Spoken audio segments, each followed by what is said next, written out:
So I assume you've heard about cold exposure, and I'm going to teach you about the benefits of it and what exactly to do for the most optimal results. So, cold exposure, right?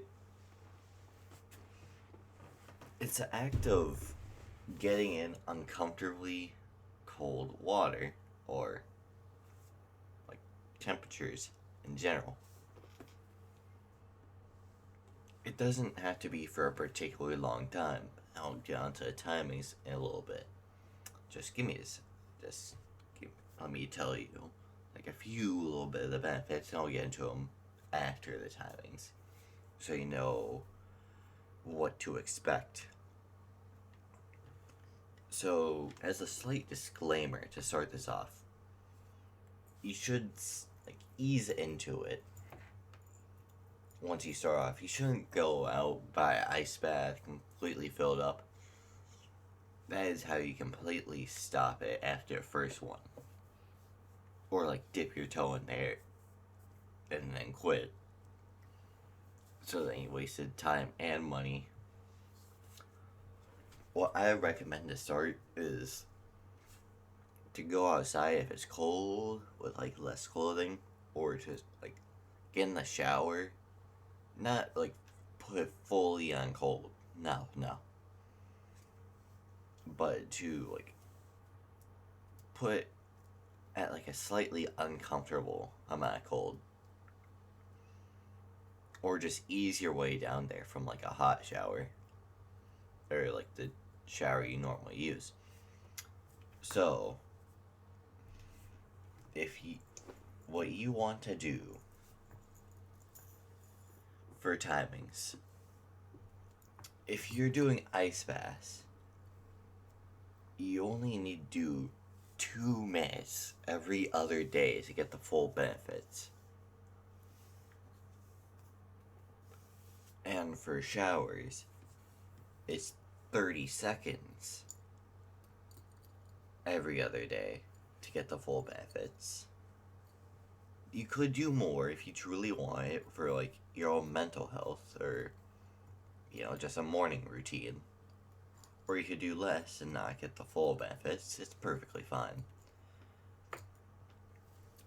And if you're doing the ice bath, you preferably do not want to put your head in. And if you're doing the shower, you want to stand under it where it's hitting the top of your head and going down your back. And when I first heard that information, I was probably cringing like you are.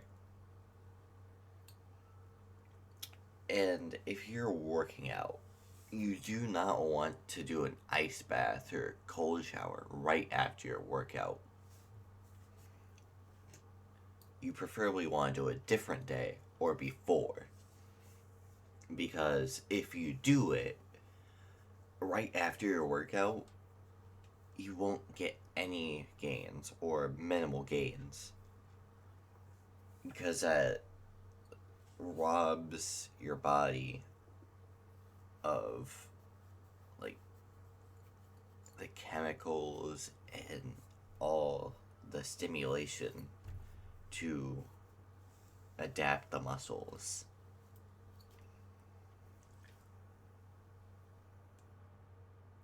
And so some of the benefits I forgot to mention were a boosted immune system, long lasting happiness, more discipline, stuff like that. And the happiness. The way to measure happiness is dopamine, right? And most things that give you dopamine, they quickly spike and then drop. This is long lasting. It will last multiple hours after. And it's similar to the effects of similar boosts in happiness of cocaine, just much more long lasting.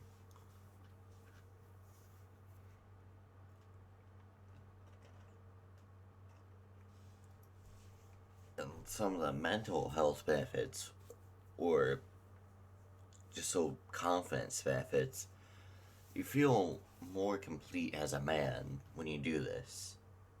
You truly feel like the man.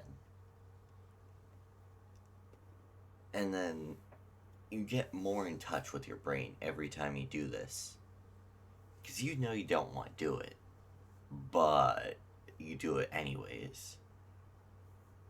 That's just some of the stuff that you have to do.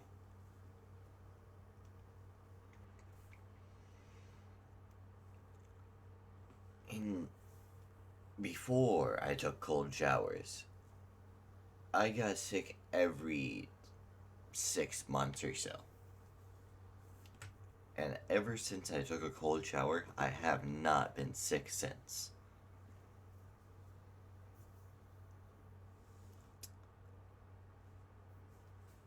And if you are wondering, this does make you able to adapt to the cold much better.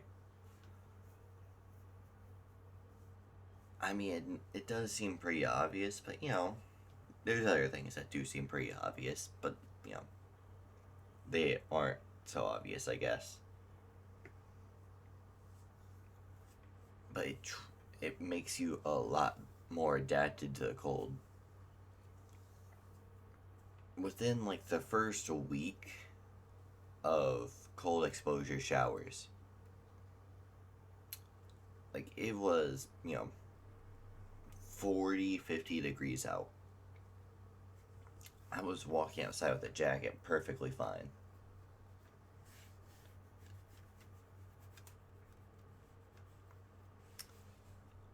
And let's get into not so obvious benefits. Some of the not so obvious benefits would be metabolism. Your body has to burn more calories in order to stay at the temperature it wants to stay.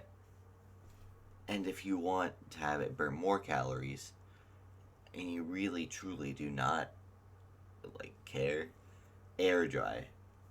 After your ice bath, cold shower, air dry.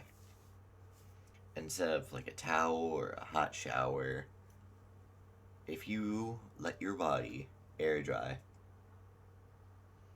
you will get so much more benefits.